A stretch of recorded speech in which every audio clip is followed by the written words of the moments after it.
Hello everyone, welcome to Skills Build Training. In today's video, I'm going to talk about containerization, Docker, and Kubernetes. I'm going to fully explain it and make it simple for beginners. My name is Talha and this channel is all about showing you how to become a highly paid IT pro really fast. Let's get started.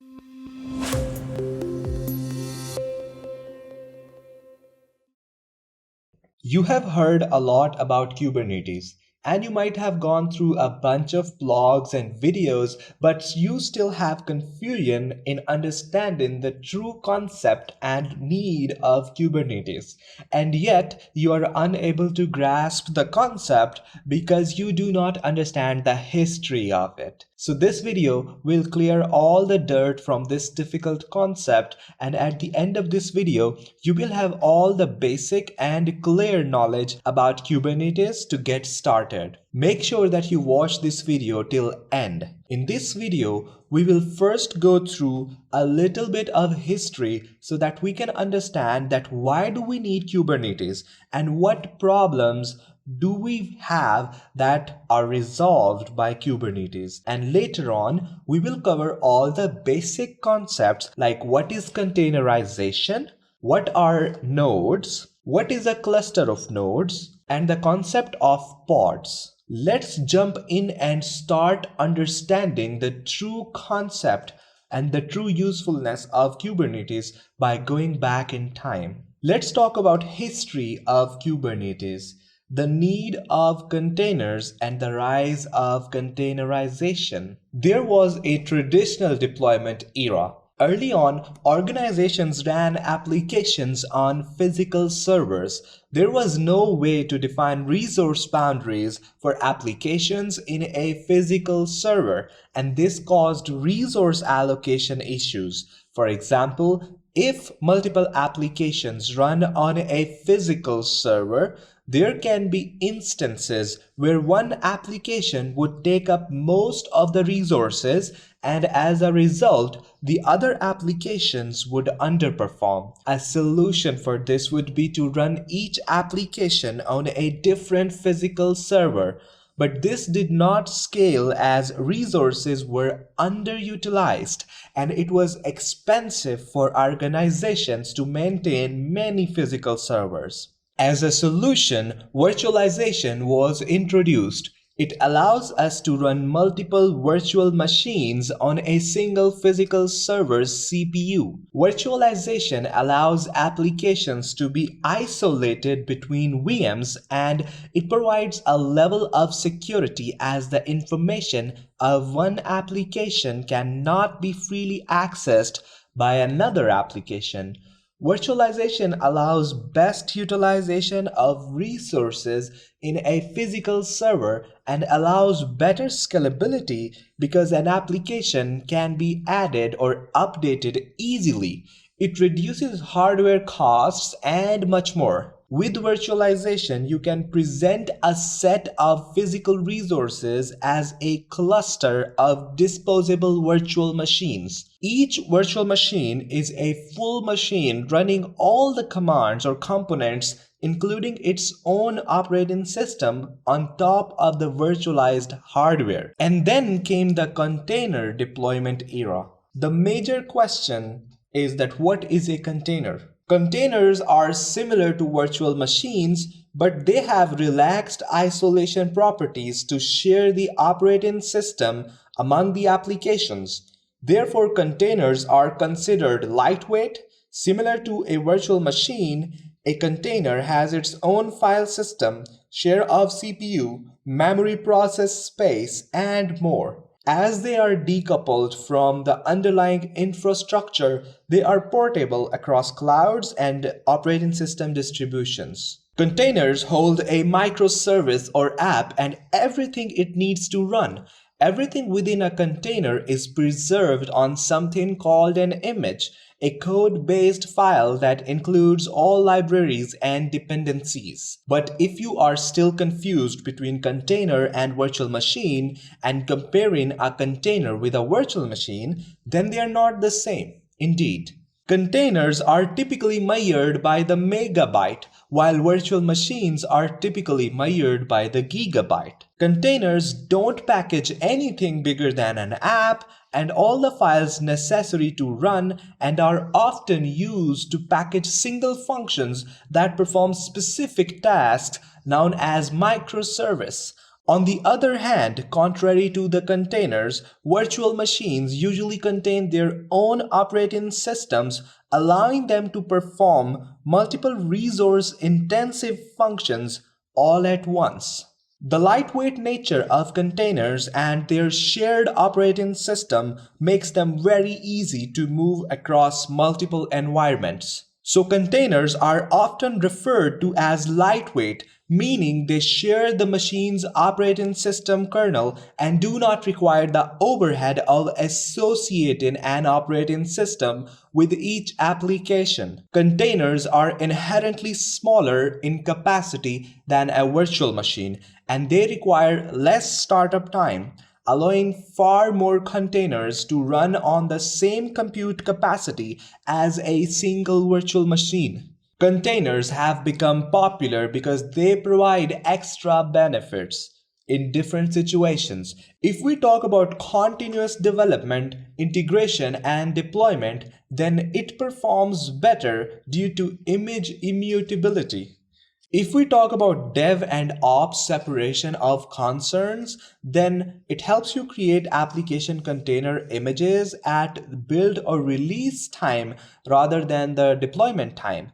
Therefore, it helps you decoupling the applications from infrastructure. It provides loosely coupled, distributed, elastic, liberated microservices. It means that applications are broken into smaller, independent pieces and can be deployed and managed dynamically. It also provides resource isolation, which means that the application performance can be predicted. It also provides you resource utilization, which means that it will give you high efficiency and density. So now we understand containers. Now let's talk about containerization.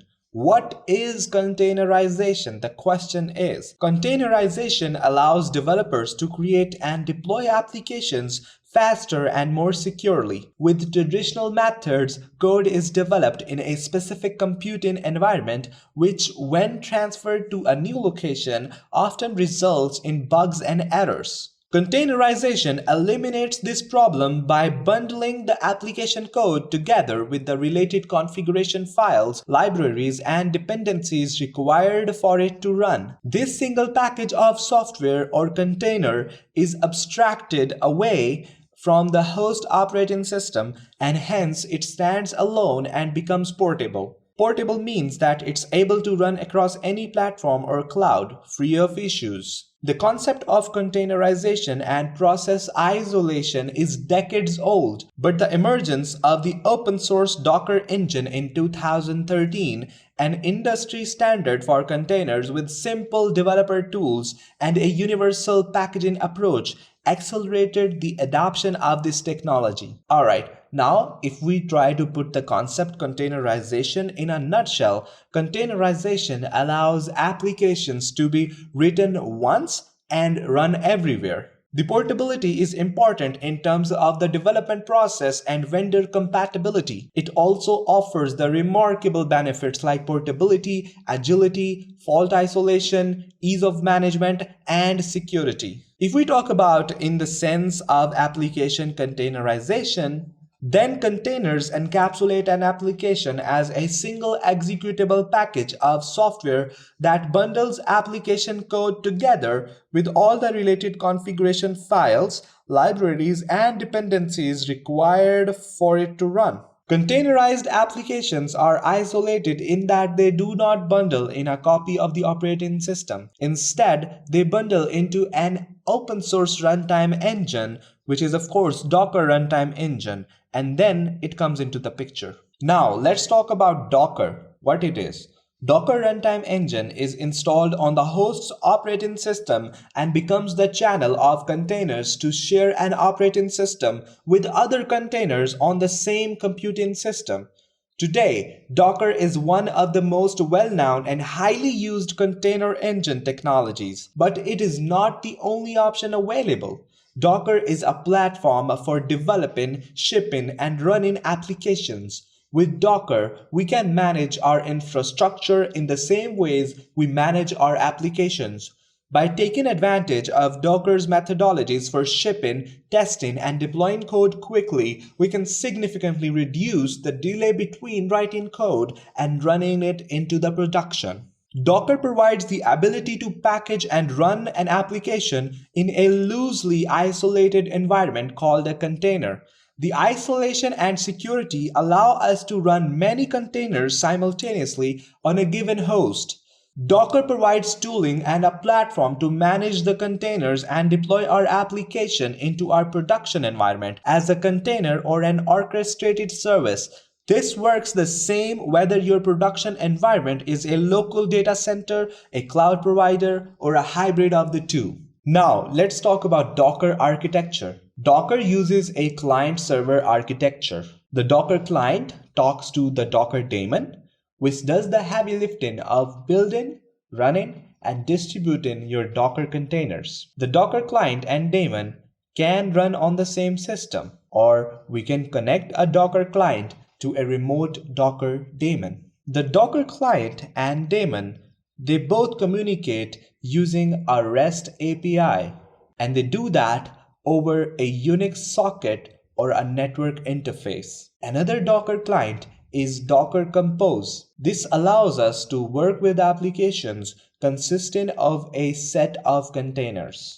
While Docker provided an open standard for packaging and distributing containerized applications, there arose a new problem. Number one, how would all of these containers be coordinated and scheduled? Number two, how do you seamlessly upgrade an application without any interruption of the service? Number three, how do you monitor the health of an application, know when something goes wrong, and seamlessly restart it? Solutions of orchestrating containers soon emerged, and here comes the Kubernetes into the plot and the solution to almost all the problems, and also the problems stated above. Now let's talk about Kubernetes finally. Kubernetes is one of the most popular options for providing an abstraction to make a cluster of machines behave like one big machine, which is vital in a large-scale environment. The truth is that containers are not easy to manage at volume in a real-world production environment. Containers at volume needs an orchestration system. So the question is, what does an orchestration system need to be? Among other things, there are some musts for orchestration system. For example, it should handle a large volume of containers and users simultaneously. It should manage service, discovery, and communication between containers and users. It should balance loads efficiently. It should do the authentication and manage the security. It should make multi-platform deployment easy. An orchestration system serves as a dynamic, comprehensive infrastructure for a container-based application, allowing it to operate in a protected, highly organized environment while managing its interactions with the external world. Kubernetes is well suited to the task and is one of the reasons it has become so popular. Kubernetes is the container orchestrator that was developed at Google, which has been donated to the newly formed Cloud Native Computing Foundation, or CNCF. And it was donated back in 2015 and is now open source. The name Kubernetes originates from Greek meaning helmsman or pilot. Kubernetes has the advantage of leveraging Google's years of expertise in container management. It is a comprehensive system for automating deployment, scheduling, and scaling of containerized applications, and supports many containerization tools such as Docker. So all in all, Kubernetes is a portable, extensible, open source platform for managing containerized workloads and services that facilitates both declarative configuration and automation. It has a large, rapidly growing ecosystem. Kubernetes services, support, and tools are widely available. So the question is that why do we need Kubernetes and what it can do for us? Containers are a good way to bundle and run your applications. In a production environment, we need to manage the containers that run the applications and ensure that there is no downtime. For example, if a container goes down, another container needs to start. Wouldn't it be easier if this behavior was handled by a system? That's how Kubernetes comes to the rescue. Kubernetes provides us with a framework to run distributed system resiliently. It takes care of scaling and failover for our application. It provides deployment patterns and much more. For example, Kubernetes can easily manage a canary deployment for our system. For now, Kubernetes is the market leader and the standardized means of orchestrating containers and deploying distributed applications. Kubernetes can be run on a public cloud service or on premises. It is a highly modular, open source, and has a vibrant community. Companies of all sizes are investing into it, and they have many cloud providers offer. For now, Kubernetes is the market leader and the standardized means of orchestrating containers and deploying distributed applications. Kubernetes can be run on a public cloud service or on premises. It is a highly modular, open source, and it has a vibrant community. Companies of all sizes are investing into Kubernetes, and many cloud providers offer Kubernetes as their mandatory service. So the question is, how does Kubernetes work? It is easy to get lost in details of Kubernetes, but at the end of the day, what Kubernetes is doing is very simple. But to understand its working, we need to have some good understanding and information about the components of Kubernetes. So that's why let's talk about Kubernetes architecture and components first. Kubernetes is made up of many components that do not know or care about each other. The components all talk to each other through the API server. Each of these API components operates its own function and then exposes metrics so that we can collect for monitoring later on. When you deploy Kubernetes, you get a cluster. A Kubernetes cluster consists of a set of worker machines called nodes. These nodes run containerized applications. Every cluster has at least one worker node. The worker node or the worker nodes host the pods that are components of the application workload. The control plane manages the worker nodes and the pods in the cluster. In production environments, the control plane usually runs across multiple computers and a cluster usually runs multiple nodes, providing fault tolerance and high availability. I think now we have a lot of things on the table. So let's break down the components into three main parts for better understanding. Number one, the control plane, the master. Number two, nodes, where pods get scheduled. Number three, pods, which hold containers. Let's start from the hardware. The first component of Kubernetes that we need to understand is node. So the question is, what is a node in Kubernetes? A node is the smallest unit of computing hardware in Kubernetes. It is a representation of a single machine in the cluster. In most production systems, a node will likely be either a physical machine in a data center or virtual machine hosted on a cloud provider like Google Cloud Platform. But you can make a node out of almost anything. Thinking of a machine as a node allows us to insert a layer of abstraction. Now, instead of worrying about the unique characteristics of an individual machine,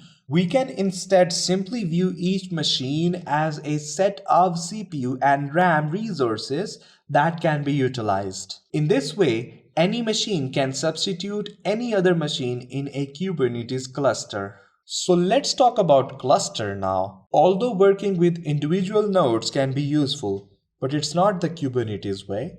In general, you should think about the cluster as a whole instead of worrying about the state of individual nodes. In Kubernetes, nodes pool together their resources to form a more powerful machine. When you deploy programs onto the cluster, it intelligently handles distribution work to the individual nodes for you. If any nodes are added or removed, the cluster will shift around work as necessary. It shouldn't matter to the program or the programmer which individual machines are actually running the code, as they are just focused on the work. Let's talk about containers in Kubernetes. Programs running on Kubernetes are packaged as Linux containers.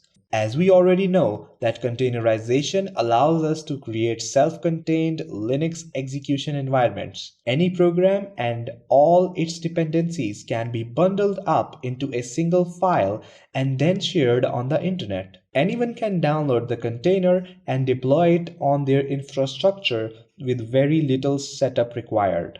Now let's talk about pods. Unlike other systems you may have used in the past, Kubernetes does not run containers directly. Instead, it wraps one or more containers into a higher level structure called a pod. Any containers in the same pod will share the same resources and local network. Containers can easily communicate with other containers in the same pod as though they were on the same machine while maintaining a degree of isolation from others. Pods are used as the unit of replication in Kubernetes.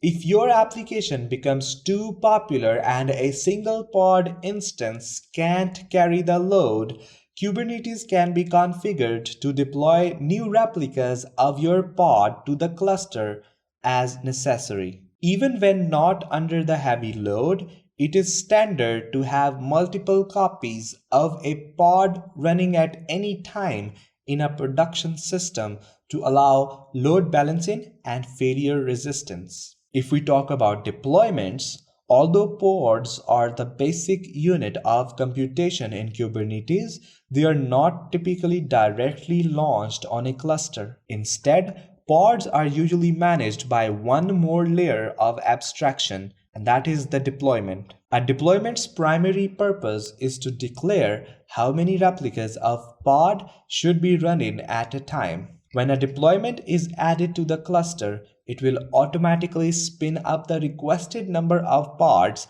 and then monitor them. If a pod dies, the deployment will automatically recreate it. Using a deployment, you don't have to deal with pods manually. You can just declare the desired state of the system and it will be managed for you automatically. Alright, now you have all the required knowledge to understand the Kubernetes architecture and how it works. In Kubernetes, we have a control plane. The control plane's components make global decisions about the cluster.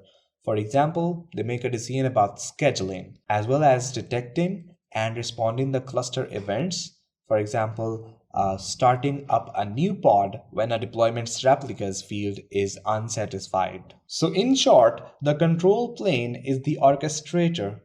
Kubernetes is an orchestration platform and the control plane facilitates that orchestration. There are multiple components in the control plane that help facilitate that orchestration. etcd for storage, the API server for communication between components, the scheduler which decides which node pods should run on, and the controller manager responsible for checking the current state against the desired state. It is easy to get lost in details of Kubernetes, but at the end of the day, what Kubernetes is doing is pretty simple. Cheryl Hung of the CNCF describes Kubernetes as a control loop. First of all, it declares how you want your system to look, like 3 copies of container image A and 2 copies of container image B. And Kubernetes makes that happen. Kubernetes compares the desired state to the actual state,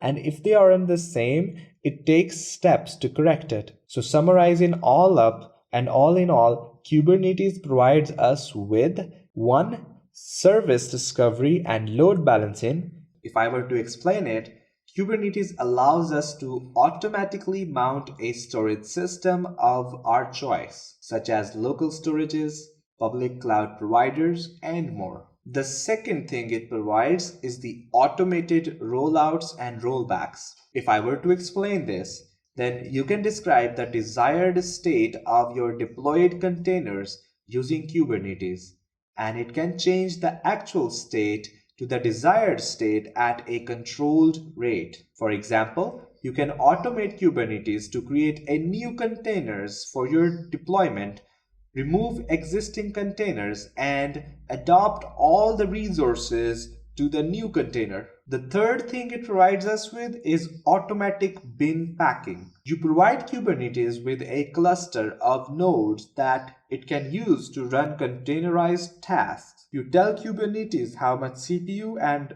memory or RAM each container needs. Kubernetes can fit containers onto your nodes to make the best use of your resources.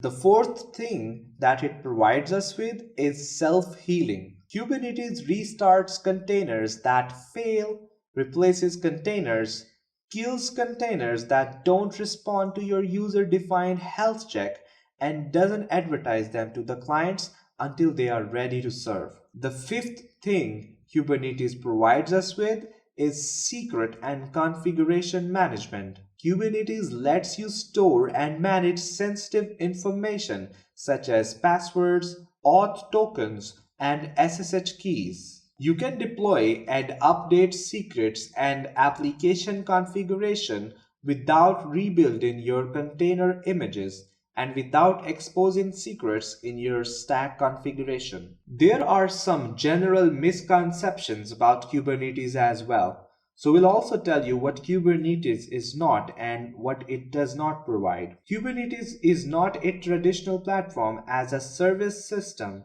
and Kubernetes does not limit the types of applications supported. It does not deploy source code and does not build your application. It does not provide application level services such as middleware, data processing frameworks, databases, caches, cluster storage systems as built-in services. It does not dictate login, monitoring, or alerting solutions. It provides some integration as a proof of concept and mechanisms to collect and export metrics. It does not provide or mandate a configuration language system. It does not provide nor adopt any comprehensive machine configuration, maintenance, management, or self-healing systems. Additionally, Kubernetes is not just an orchestration system. In fact, it eliminates the need for orchestration. The technical definition of orchestration is execution of a defined workflow. First do A, then do B, then do C. In contrast, Kubernetes comprises a set of independent composable control processes that continuously drive the current state towards the provided desired state. It shouldn't matter how you get from A to C. Centralized control is also not required. All of this results in a system that is easier to use and more powerful, robust, resilient, and extensible. So these are all the basics of Kubernetes. We have barely scratched the surface, and this video is an oversimplified version of Kubernetes, but it should give you the basics you need to start experimenting. Now that you understand the pieces that make up the system and how it works to deploy a real app, to experiment with Kubernetes locally, Minikube can help you in creating a virtual cluster on your personal hardware. If you are ready to try out a cloud service, Google Kubernetes Engine has a collection of tutorials to get you started. We'll also give the link of it in the description so that you can go there and start your journey. So that's it from this video. Thank you so much for watching, and do not forget to subscribe to our channel to get the latest videos to help you advance your IT career.